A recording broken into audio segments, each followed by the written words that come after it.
제3장.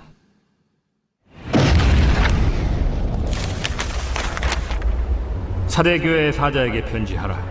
하나님의 7영과 7뼈를 가진 이가 이르시되, 내가 내 행위를 아노니 네가 살았다 하는 이름은 가졌으나 죽은 자로다. 너는 일깨어 그 남은 바 죽게 된 것을 굳건하게 하라. 내 하나님 앞에 내 행위의 온전한 것을 찾지 못하였노니, 그러므로 네가 어떻게 받았으며 어떻게 들었는지 생각하고 지켜 회개하라. 만일 일깨지 아니하면 내가 도둑같이 이르리니 어느 때에 네게 이르는지 네가 알지 못하리라. 그러나 사대에 그 옷을 더럽히지 아니한 자 몇 명이 네게 있어 흰옷을 입고 나와 함께 다니리니 그들은 합당한 자인 연고라. 이기는 자는 이와 같이 흰옷을 입을 것이요, 내가 그 이름을 생명책에서 결코 지우지 아니하고 그 이름을 내 아버지 앞과 그의 천사들 앞에서 시인하리라. 귀 있는 자는 성령이 교회들에게 하시는 말씀을 들을지어다.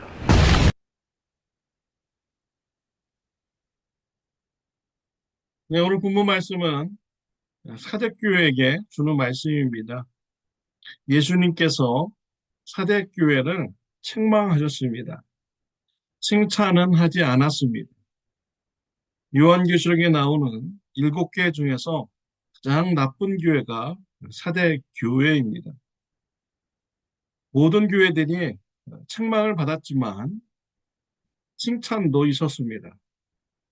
그러나 이 사대교회는 칭찬은 없고 책망만 받았습니다. 우리가 사대교회 같은 교회가 되지 말아야겠습니다. 예수님께서 1절에 책망하셨습니다. 내가 네 행위를 아노니 네가 살았다 하는 이름은 가졌으나 죽은 자로다 라고 했습니다. 사대라는 말은 살았다라는 뜻입니다. 그러나 예수님은 사대교회를 죽은 교회다라고 말씀했습니다. 왜 죽은 교회라는 평가를 받았습니까? 숫자가 적게 모였습니까? 예배 시간 모임이 적었습니까? 밋밋한 예배 시간이었습니까? 아닙니다. 예수님께서 보신 측정의 기준은요, 행위입니다. 사대교회 성도님들이 어떻게 살았는가를 예수님은 보셨습니다. 얼마나 많이 모이고 얼마나 뜨겁게 예배드리고 누가 모이고 이런 것이 중요한 것이 아닙니다. 예배드린 자들이 어떻게 살았는가를 우리 예수님은 보시는 것입니다. 그 삶을 보시고 예수님은 책망을 하신 것입니다. 3절에 보면 온전한 것이 하나도 없다라고 책망을 하셨습니다. 착한 행동을 하나도 하지 않았다라는 것이죠. 세상 사람들과 똑같이 이생의 자랑, 안목의 정욕, 육신의 정욕을 위해서 사는 것입니다. 거짓말하고요, 도적질하고, 간음죄를 짓고, 탐심을 가지고 이런 죄된 삶을 그들이 살아가게 된 것입니다. 그들의 행동이 온전하지 않았기에 죽은 교회다라고 책망을 쳤습니다. 마태복음 5장 13절에 너희는 세상의 소금이니 소금이 만일 그 맛을 잃으면 무엇으로 짜게 하리요? 후에는 아무 쓸데없어 다만 밖에 벌어져서 사람에게 밟힐 뿐이니라. 그리스도인 제자들을 향하여서 세상의 소금이라고 했습니다. 소금은 세상에서 짠맛을 내야 됩니다. 부패하지 않게 해야 됩니다. 그런데 그 맛을 잃어버리면 아무 쓸데가 없는 것입니다. 밖에 던져서 사람들한테 밟히는 것이 되는 것입니다. 우리 그리스도인들은 세상에서 착한 행동을 삶으로써 빛을 비춰야 되고 소금의 맛을 내야 되는 것입니다. 세상 사람들과 다른 삶을 살아야 되는 것이죠. 세상 사람들과 아무런 차이점이 없다면 문제가 있는 것입니다. 믿음이 있다면 믿음이 행함으로 증거가 되는 것입니다. 행함의 열매가 나타나야 됩니다.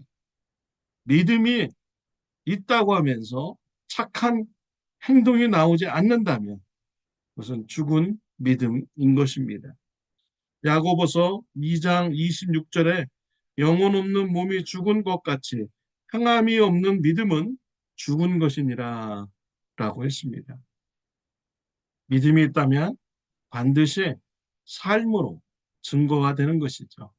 열매로 증거가 되어야 하는 것입니다. 성경에 보면 사울 왕이 나옵니다. 하나님을 믿는다고 합니다. 하나님께서 명령하셨습니다. 아말렉과의 전투에서 승리를 주신다고 했습니다. 모든 것을 다 진멸시키라고 했습니다.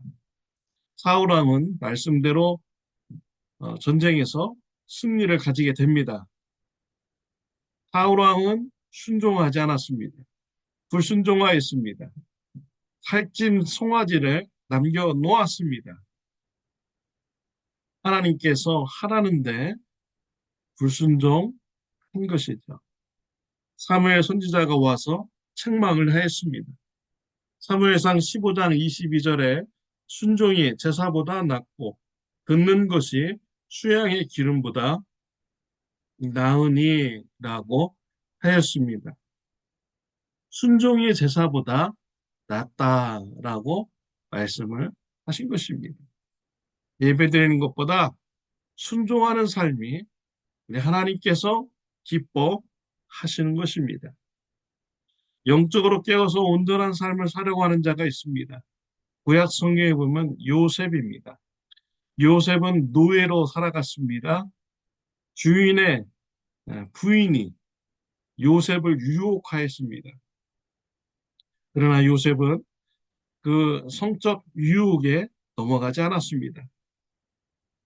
주인의 부인이 요셉을 붙잡고 동침하자고 합니다. 요셉은 단호하게 거부하였습니다. 창세기 39장 9절에 보면 내가 어찌 이 큰 악을 행하여 하나님께 죄를 지으리까 라고 했습니다. 하나님 앞에서 죄를 짓지 않기 위하여서 음란죄를 짓지 않은 것이죠. 세상 사람들과 다른 삶을 요셉은 살았습니다. 우리 하나님이 다 보고 계십니다. 행한 대로 보고 계십니다. 행한 대로 갚아주십니다. 요셉을 축복하여 주셨습니다. 애굽의 총리로 높이 세워 주셨습니다. 반면에 불순종한 사울, 하나님을 믿는다고 하면서 삶에 열매가 없는 자이죠. 그런 심판을 받아서 비참한 모습으로 죽게 되었습니다. 사랑하는 성도 여러분, 우리가 사대교회 같은 교회가 되지 말아야 됩니다. 죽은 교회가 되지 말아야 됩니다. 믿음이 있다면 삶의 열매로 증명해야 되는 것입니다. 예수님의 십자가 감사하십니까? 믿습니까? 그렇다면 죄를 끊어야 됩니다. 죄에서 돌아서야 됩니다. 착한 행실의 삶을 살아가야 되는 것이죠. 이것이 바로 구원받은 자로서의 합당한 삶인 것입니다. 예수님께서 왜 십자가에 못 박혀 고난받으셨습니까? 죄 때문에 그렇습니다. 예수님의 십자가의 사랑을 감사한다면 죄에서 돌아서야 됩니다. 죄를 짓지 말아야 됩니다. 착한 행실의 삶을 살아가야 되는 것이 믿는 자의 삶인 것입니다. 살아있는 신앙생활을 하시는 저와 여러분들이 되시기를 바랍니다. 기도드리겠습니다. 하나님 아버지 감사합니다. 사대교회의 이런 경고를 보게 해주시니 감사합니다. 죽은 교회가 되지 않게 하여 주옵소서. 살아있는 교회가 되게 하여 주옵소서. 믿음의 증거로서 착한 행실이 있는 교회가 되게 하여 주옵소서. 성령의 열매가 풍성히 맺히는 교회가 되게 하여 주옵소서. 예수님의 이름으로 기도드렸습니다. 아멘. 네, 오늘은 토요일입니다. 내일 추수감사주일 예배와 본사 임직식 예배를 위해서 여러분 기도하여 주시기를 바랍니다. 또 많은 아, 이웃분들을 초청해서 하나님께 감사의 예배를 드리는 저와 여러분들이 되시길 바랍니다. 좋은 하루 되시기를 바랍니다.